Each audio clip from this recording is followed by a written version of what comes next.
السلام علیکم dear viewers, کیا آپ کو فیل ہوتا ہے کہ آپ کا لائف پارٹنر آپ کی محبت، قربانیوں اور احساسات کی وہ قدر نہیں کرتا جس کی آپ حقدار ہیں؟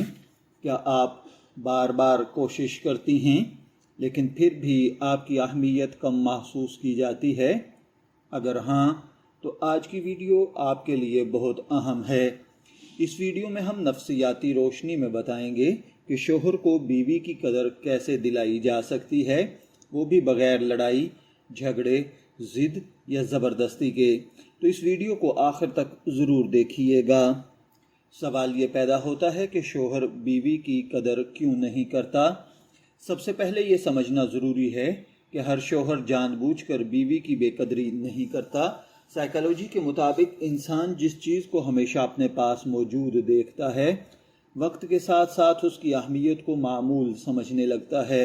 اسی لیے بعض اوقات شوہر بیوی کی محبت، خدمت اور قربانیوں کو اپنی زندگی کا ایک عام حصہ سمجھنے لگتا ہے اور ان کی اہمیت کو محسوس نہیں کرتا۔ لیکن اچھی خبر یہ ہے کہ چند سائیکالوجیکلی پوائنٹس پر عمل کر کے اس رویے میں پازیٹیو چینج لایا جا سکتا ہے۔ اس میں سب سے پہلی بات تو یہ ہے کہ بہت سی خواتین اپنی تمام خوشی صرف شوہر کی توجہ سے وابستہ کر لیتی ہیں۔ جب آپ خود کو اہم سمجھیں گی تو دوسروں کے لیے بھی آپ کی اہمیت بڑھے گی۔ اپنی شخصیت، صحت، تعلیم، دلچسپیوں اور صلاحیتوں پر توجہ دیں۔ سائیکالوجی کہتی ہے کہ پراعتماد افراد زیادہ عزت اور توجہ حاصل کرتے ہیں۔ دوسری بات، محبت کا مطلب یہ نہیں کہ آپ ہر لمحہ شوہر کے گرد گھومتی رہیں۔ اگر آپ اپنی زندگی میں مصروفیات، اہداف اور دلچسپیاں رکھتی ہیں تو شوہر کو بھی احساس ہوگا کہ آپ ایک مکمل پرسنالٹی ہیں۔ انسان عموماً اس چیز کی قدر کرتا ہے جس کی موجودگی اور عدم موجودگی کا فرق محسوس ہو۔ تھرڈ آپشن یہ ہے کہ اگر ہر ملاقات یا گفتگو شکایتوں سے شروع ہو تو سامنے والا آہستہ آہستہ دور ہونے لگتا ہے۔ اپنی ضروریات اور احساسات کو نرم انداز میں بیان کریں۔ فار ایگزامپل، مجھے اچھا لگتا ہے جب آپ میرے کام کی تعریف کرتے ہیں۔ یہ جملہ اس جملے سے زیادہ مؤثر ہے، آپ کبھی میری قدر کیوں نہیں کرتے؟ فورتھ پوائنٹ یہ ہے، کبھی بھی خود کو کمتر ثابت کرنے کی کوشش نہ کریں۔ بار بار یہ کہنا میں تو کچھ بھی نہیں ہوں، آپ کے بغیر میری کوئی حیثیت نہیں، ایسے جملے آپ کی پرسنالٹی کو ویک کر دیتے ہیں۔ ایک باوقار اور متوازن پرسنالٹی ہمیشہ زیادہ احترام اور رسپیکٹ حاصل کرتی ہے۔ نمبر 5 پر یاد رکھیے، سائیکالوجی میں ایک اصول ہے جسے پازیٹیو ری انفورسمنٹ کہتے ہیں۔ اگر شوہر کوئی اچھا کام کرے، آپ کی ہیلپ کرے یا محبت کا اظہار کرے تو اس کی تعریف کریں۔ انسان فطری طور پر اس رویے کو دہرانا پسند کرتا ہے جس پر اسے پازیٹیو رد عمل ملے۔ چھٹی بات، اپنے دوستوں، خاندان، مشاغل اور ذاتی توجہ دیں۔ جب ایک عورت اپنی زندگی میں خوش اور مطمئن ہوتی ہے تو اس کی پرسنالٹی میں خاص کشش پیدا ہوتی ہے۔ یہ کشش شوہر کو بھی اس کی طرف انٹریکٹیو کرتی ہے۔ ساتویں بات ہے، اگر آپ شوہر سے عزت چاہتی ہیں تو خود بھی اس کے ساتھ عزت سے پیش آئیں۔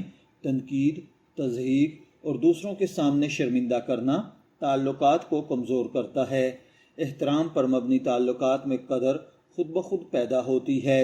آٹھویں بات، صرف گھریلو اخراجات اور روزمرہ معاملات پر بات کرنے کی بجائے جذباتی گفتگو بھی کریں۔ اس کے دن کے بارے میں پوچھیں، اس کے خواب، پریشانیاں اور منصوبے سنیں۔ جذباتی قربت محبت اور قدر دونوں کو بڑھاتی ہے۔ نمبر 9 پر، محبت کا مطلب اپنی عزت نفس قربان کرنا نہیں۔ اگر کوئی رویہ آپ کو تکلیف دیتا ہے تو شائستگی سے واضح کریں، یہ رویہ قابل قبول نہیں ہے۔ واضح حدود رکھنے والے افراد کو عموماً زیادہ سنجیدگی سے لیا جاتا ہے۔ نمبر 10 یہ ہے، کسی بھی رویے میں چینج ایک دن میں نہیں آتا۔ صبر، حکمت اور مستقل مزاجی کے ساتھ پازیٹیو مزاج اپنانا بہت ضروری ہوتا ہے۔ چھوٹی چھوٹی مثبت تبدیلیاں ٹائم کے ساتھ بڑے بڑے نتائج دیتی ہیں۔ شوہر سے اپنی قدر منوانے کا بہترین طریقہ لڑائی، ضد، جذباتی دباؤ نہیں، بلکہ ایک مضبوط، باوقار اور متوازن پرسنالٹی بننا ہے۔ جب آپ اپنی عزت کریں گی، اپنی شخصیت کو نکھاریں گی اور محبت و احترام کے ساتھ تعلق کو مضبوط کریں گی تو شوہر بھی آپ کی اہمیت کو زیادہ محسوس کرے گا۔ یاد رکھیں، حقیقی محبت وہاں پروان چڑھتی ہے جہاں عزت، اعتماد اور سمجھداری موجود ہو۔ اگر آپ کو یہ ویڈیو پسند آئی ہو تو لائک کریں، اپنے دوستوں کے ساتھ شیئر کریں اور ہمارے چینل کو سبسکرائب کرنا نہ بھولیں۔ اجازت دیجیے، پھر ملاقات ہوگی، تب تک کے لیے اللہ حافظ۔